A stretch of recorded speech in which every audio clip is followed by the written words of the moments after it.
She was not Russian by birth, not royal by blood in any meaningful political sense, and not expected to rule anything beyond a household.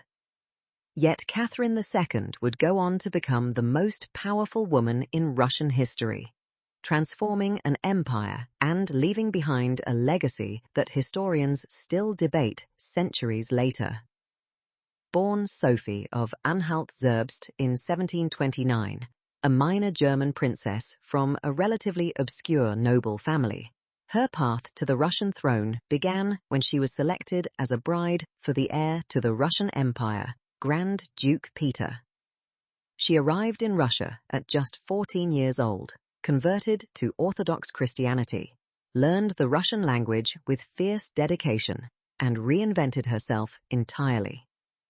While her husband Peter remained deeply unpopular among the Russian nobility and military, Catherine spent years cultivating relationships, studying philosophy, reading Enlightenment thinkers, and positioning herself as someone who genuinely understood and respected Russia. She was strategic, charming, and intellectually formidable. By the time Peter III ascended to the throne in 1762, the contrast between the two could not have been more stark. Peter alienated the military by withdrawing from a war against Prussia and openly admiring the Prussian king Frederick II. He insulted the Orthodox Church, threatened the nobility, and behaved erratically in public. Catherine, meanwhile, had the loyalty of key military figures and the admiration of the court. Within 6 months of Peter taking the throne, a coup was organized, and Catherine was proclaimed Empress of Russia. The coup itself was swift and largely bloodless, but what followed remains one of history's most debated mysteries. Peter III was arrested and forced to abdicate. He was then placed under house arrest at Ropsha, a small estate outside St. Petersburg.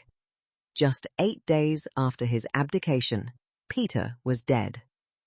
The official explanation was that he died of hemorrhoidal colic, a vague and convenient diagnosis that satisfied almost no one at the time and has convinced even fewer historians since.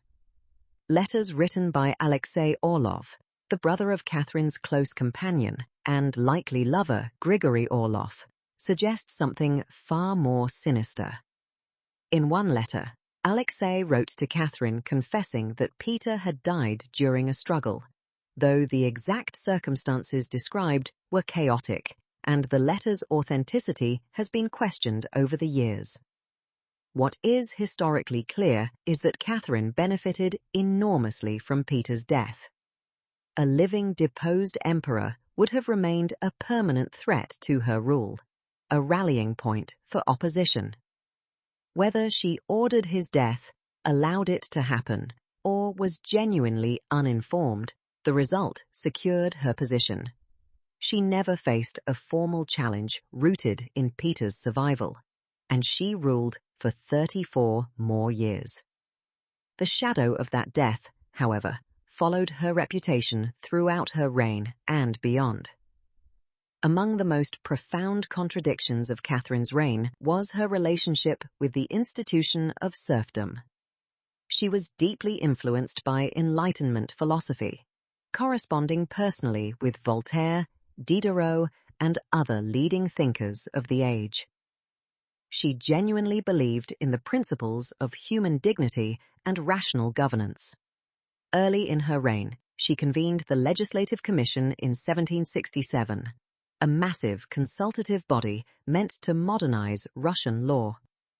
Within her own written instructions for this commission, known as the Nakaz, she explicitly questioned the morality of serfdom and suggested that all people deserved basic legal protections. For a moment, it appeared that Russia might move toward emancipation. The serfs, who made up roughly 85% of Russia's population, were essentially the property of the nobility. They could be bought, sold, punished, and transferred like livestock. Catherine understood intellectually that this was incompatible with enlightened governance. She wanted to free them. She believed it was right. But the gap between belief and action was filled with political reality. Catherine's power rested entirely on the support of the Russian nobility. She had no hereditary claim that could survive without their backing. She had come to power through a coup, and the nobility were the very class who had placed her on the throne and kept her there. Freeing the serfs would have been an economic catastrophe for the landowning class, stripping them of their primary labor force and the foundation of their wealth. To move against serfdom would have been to move against the people who protected her rule. The Pugachev Rebellion of 1773 to 1775 made this calculation even more brutal and clear. Yemelyan Pugachev, a Cossack leader, led one of the largest peasant uprisings in Russian history, rallying hundreds of thousands of serfs, Cossacks, and marginalized peoples under the promise of freedom. The rebellion was eventually crushed, but it terrified the nobility and Catherine alike. Rather than inspiring reform, the uprising pushed Catherine further toward the conservative position. She responded by actually strengthening the legal powers of the nobility over their serfs, making their control more absolute, not less. The dream of enlightened emancipation was quietly buried beneath the necessity of political survival. Her failure to free the serfs never brought Catherine down because she understood something essential about power. Survival required satisfying those who held the instruments of force and wealth, not those who suffered beneath them. The serfs had no political voice, no organized institutional power, and no mechanism to remove her from the throne. The nobility did.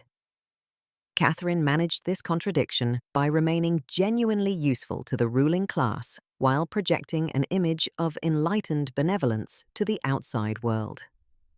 She expanded Russian territory dramatically, modernized institutions, patronized the arts, and built St. Petersburg into a cultural capital. Her reign is remembered as a golden age for the Russian nobility precisely because she chose their interests over her philosophical ideals. The tragedy of Catherine the Great is not that she was a hypocrite, but that she was a realist who understood the brutal arithmetic of power. She saw the injustice clearly, wrote about it eloquently, and then chose her throne over her conscience, a choice that kept her in power until her death in 1796, leaving the serf question unresolved for another 67 years.